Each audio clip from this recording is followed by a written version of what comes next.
कौन था मेघनाद जिसका वध भगवान राम भी नहीं कर सकते थे? ऐसी क्या शक्ति थी उसके पास युद्ध के मैदान में सबका पसीने छुड़ाने वाला महान योद्धा मेघनाद लंकापति रावण का सबसे बड़ा पुत्र था और रावण का सबसे प्रिय पुत्र था। जाने क्यों रावण बेटे मेघनाद को अपनी तरह सबसे महान विद्वान, ज्योतिष, गुणवान, महान योद्धा और सबसे बड़ा ज्ञानी बनाना चाहता था। हिंदू धर्म में सबसे ज्यादा प्रसिद्ध और पवित्र गाथा रामायण है। रामायण में इतने प्रकार के चरित्रों को दर्शाया गया है जिन्हें समझा आज भी बेहद मुश्किल है, मगर आज दशहरे के शुभ अवसर पर रामायण के ऐसे ही अद्भुत चरित्र के बारे में बताने जा रहे हैं जिसका नाम आप कई हजार सालों से सुनते आ रहे हैं। वो नाम है मेघनाद, जिसे इंद्रजीत के नाम से जाना जाता है। इसलिए आज हम इंद्रजीत के जीवन से जुड़ी कुछ खास बातों को जानेंगे।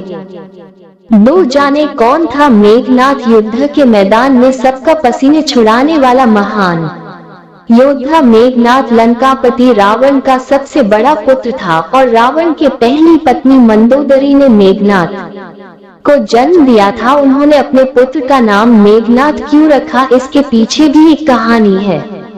शास्त्रों के अनुसार जब मेघनाद का प्राकट्य हुआ था तब उसके रोने की आवाज एक साधारण बालक की तरह नहीं बल्कि बादल के गड़गड़ाहट की तरह सुनाई पड़ती थी, जिसके वजह से उस बालक का नाम मेघनाद रखा गया। क्यों? रावण के प्रिय पुत्र थे मेघनाद। हिंदू शास्त्रों और ज्योतिष के अनुसार मेघनाद रावण का सबसे बड़ा पुत्र और लंका युवराज भी था, इसलिए रावण मेघनाद को सबसे ज्यादा प्यार करते थे। कहते हैं कि जितना बड़ा महान विद्वान ज्योतिष रावण था, उससे भी कहीं ज्यादा गुणवान महान योद्धा और सबसे बड़ा ज्ञानी वो अपने बेटे मेघनाद को बनाना चाहता था। इतना ही नहीं, अपने पुत्र को सबसे ज्यादा ताकतवर और अजर अमर बनाने की कामना को लेकर त्रिलोक विजेता रावण ने सभी देवताओं को अपने पुत्र के जन्म के समय एक ही स्थान अर्थात 11वें घर में विराजमान रहने के लिए कहा था। मेघनाद के जन्म के वक्त रावण को पुत्र से इतना लगाव हो गया था कि उन्होंने ग्रहों की चाल तक बदलने की कोशिश कर डाली। लेकिन भगवान शनिदेव ने रावण की आज्ञा का उल्लंघन करते हुए सारे ग्रहों से अलग 12वें घर में जाकर बैठ गए ताकि रावण का पुत्र मेघनाद अजर अमर की उपाधि ना प्राप्त कर सके। कैसे मिला मेघनाद को ब्रह्मा का वरदान? हिंदू धर्म की पौराणिक कथाओं के अनुसार स्वर्ग पर अपना आधिपत्य जमाने के लिए लंकापति रावण ने देवताओं पर आक्रमण कर दिया था। इस युद्ध में मेघनाद ने भी हिस्सा लिया था। इस दौरान लंकापति पर इंद्र ने हमला करना चाहा तो मेघनाद ने पिता को बचाने के लिए आगे आ गया। मेघनाद ने उसी क्षण इंद्र और इंद्र के वाहन ऐरावत पर हमला कर दिया और उसने सभी देवताओं के साथ इंद्र को भी हरा दिया, जिसके बाद से इंद्रजीत के नाम से संबोधित किया जाने लगा। के समाप्त होने के बाद मेघनाद स्वर्ग से निकलने लगा तो उसने 4 इंद्र को अपने साथ ले लिया और अपने रथ पर बैठा कर लंका में ले आया। लेकिन जब ब्रह्मा जी मेघनाद से निवेदन किया कि वो इंद्र को मुक्त कर दे, मगर मेघनाद इस बात को मानने के लिए तैयार नहीं था।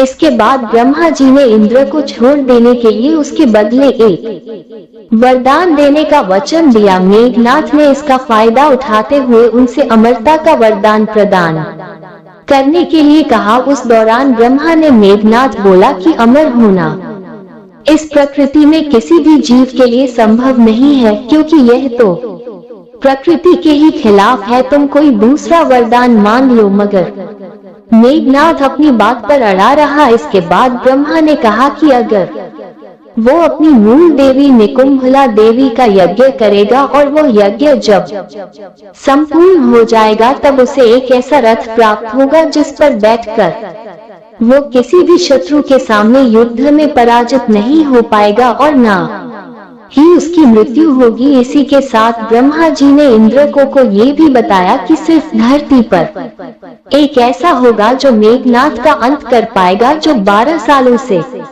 सोया ना हो। इस वरदान के चलते लक्ष्मण ही ऐसा व्यक्ति था जो मेघनाद को मौत के घाट उतार सकता था, क्योंकि वो वनवास के दौरान 14 वर्षों तक सोया नहीं था। इसी कारण राम रावण युद्ध के दौरान युद्ध क्षेत्र में लक्ष्मण के हाथों ही मेघनाद का अंत हुआ। धरती पर मेघनाद था सबसे शक्तिशाली। कहते हैं कि इंद्रजीत के बल की जितनी तारीफ की जाए उतनी ही कम है, क्योंकि वो अकेला ऐसा योद्धा था जिसने एक ही दिन के युद्ध में 67 मिलियन वानरों को मौत के घाट उतार दिया था। और लंका में वो अकेला ऐसा योद्धा था जो पूरी वानर सेना को अपनी गर्जना से बिखेर सकता था, मगर घमंड की वजह से मौत के घाट उतार दिया गया। दोस्तों, अगर वीडियो अच्छी लगी हो तो लाइक करें और हमारे चैनल पर पहले बार आए तो चैनल को सब्सक्राइब करें। बेल आइकन जरूर दबा दे ताकि हर आने वाली वीडियो का नोटिफिकेशन आपको मिलता रहे। तो चलिए दोस्तों, मिलते हैं नेक्स्ट वीडियो में। तब तक लिए नमस्कार। वीडियो देखने के लिए धन्यवाद।